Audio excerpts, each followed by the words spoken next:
Here I have Motorola Edge 30 Neo, and today I'm going to show you how to record videos in slow motion on this device.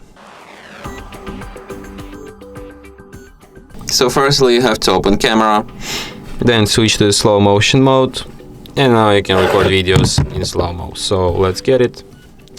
I'm just gonna record this toilet paper spin. So here I go.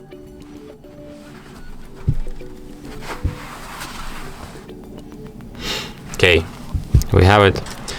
And now let's check out how it will look like on the actual slow motion video. So as you can see, here this toilet paper rolls. I can't say that it's extremely slow, but it's kinda slower than in reality.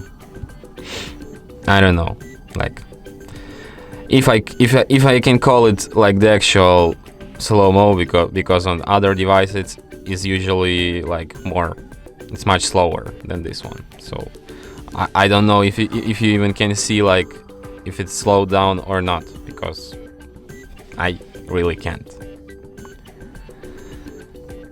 It was just like my honest opinion. And that's it. Thanks for watching. If you find this tutorial useful, don't forget to hit that like button and subscribe to our channel.